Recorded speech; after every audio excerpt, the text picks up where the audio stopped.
Alrighty, hey, welcome back again, everybody. This is Roots and Rhythms, and I'm DJ Yogi, and we have the man, one of the living legends here, man, Tony Chin. We are honored to have Tony Chin in the studio today, and we have been listening to his upcoming new release called Jamaican Classics Part 2. We gave you a tribute to Mr. John Holt with I'll Be Lonely.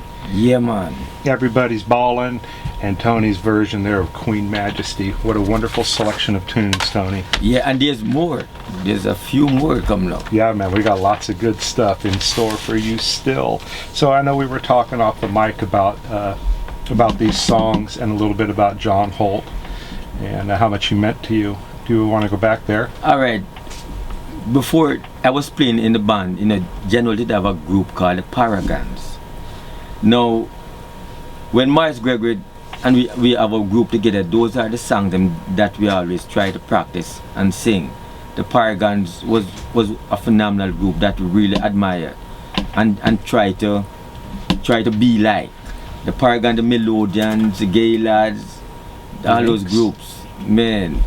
So that's why then when John Holt left the Paragons, he went off on his own as John Holt.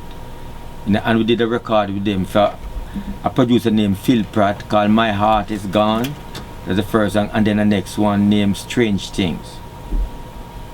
And I have Strange Things here from that John Holt CD. I think we'll play that after a little bit. Yeah, man.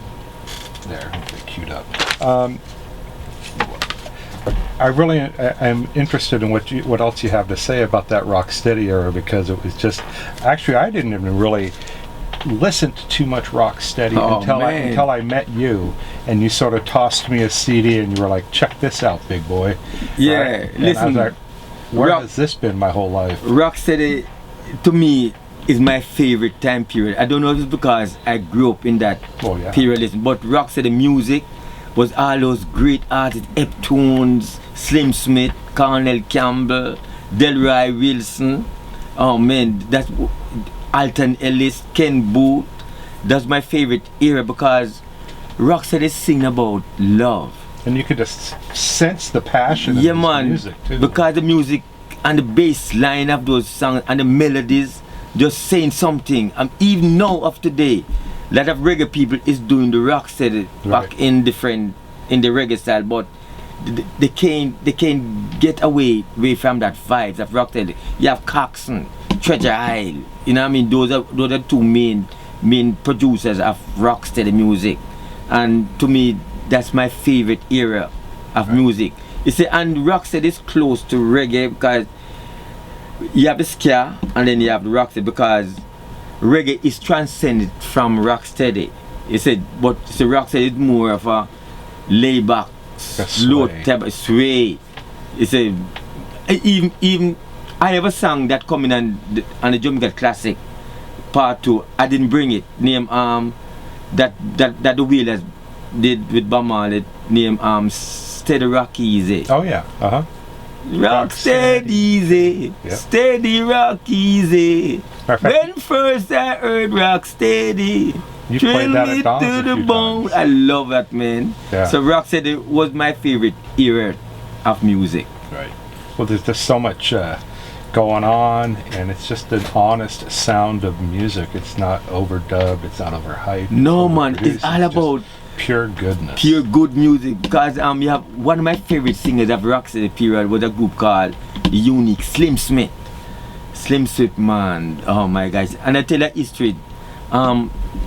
Slim Smith very last concert was with Soul Syndicate, and it showed. Then about 2-3 weeks after he died, he had Syndicate was the very last band that he performed with. It was on that show was a Rocksteady show. We have the Melodians, we have Delroy Wilson, we have Stranger Cole and that Roy Shirley. Oh man, that was and Slim Smith was on that show. Oh man, what a lineup! It bring back memories, man. Bring back memories. Right. Okay, so moving forward a little bit here, I know we were talking earlier, you were called The Aggravators by Bunny Lee. And why did he give you that name? And go on with how you were telling me about how the producers gave you all the names. Okay, what happened? A lot of these producers, they have their own name for their studio band. Now, The Aggravated He didn't give a name to us. He gave a name to the studio musician them who's playing for him and his production. The aggravators. Aggravators can be like me and China with Robbie Shakespeare and Slide Down Bar, Tama Cook them and thing. It can be sometimes fully might be playing with them. I might not play on that record. So it's a different part of category of musician, the studio band. He said so he called it aggravators. Now this guy named Niney, he called his studio band the Observers. Now the Observers is strictly syndicate. Most of the syndicate members is in the Observers. A lot of those Dennis Brown songs and things is syndicate. But Niney is called the Observers. And you have Randy's called his studio band the Randy's All Star. You have Gigi called his studio band the Gigi All Stars. So these producers making their own name. You have Lee Scott Perry called his studio band the Upsetters because he's the Upsetter. So they always making up all his studio name. Going back to Scratch, and I know you guys recorded Duppy Conqueror. He called you guys to do Duppy, and that transformed into Mr. Brown. All right. The first time we went in the studio for Lee Scott Perry was recording a song called Sun is Shining. We did Sun is Shining, and then we did Duppy Conqueror.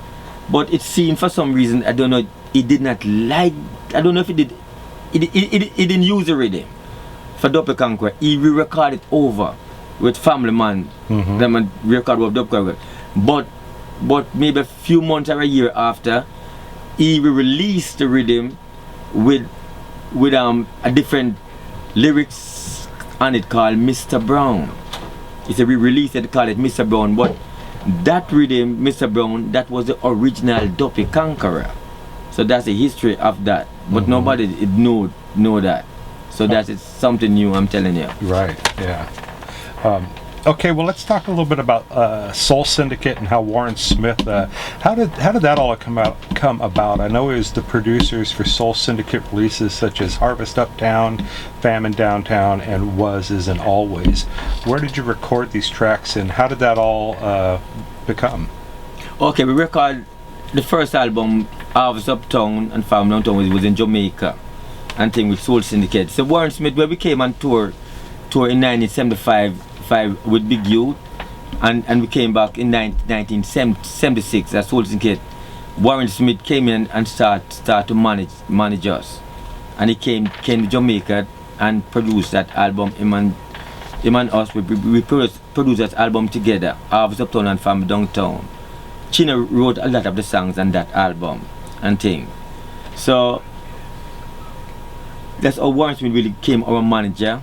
And then he bring in these two guys from America, and did a documentary movie called Word, Sound and Power and things.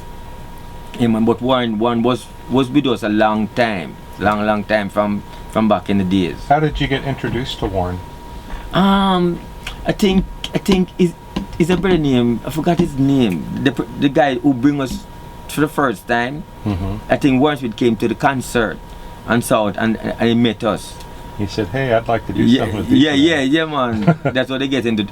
When they get into the reggae and thing, he just came to us and we start talk. Well, you know what I'd like to do? I don't know if a lot of people have maybe heard this or not, but I would like to play a song out of Was's and Always. I'd like to play for you tonight, and we'll come back and talk to Tony a little bit more about his upcoming CD and wherever that goes. If anybody'd like to call and maybe say hey to Tony, by all means, give us a call. I'm sure he'd be down for that. 949-824-5824 is the phone number. UCI, KUCI. This is 88.9 FM. Coming up is a beautiful song by Soul Syndicate. So talk to you all in just a couple of minutes.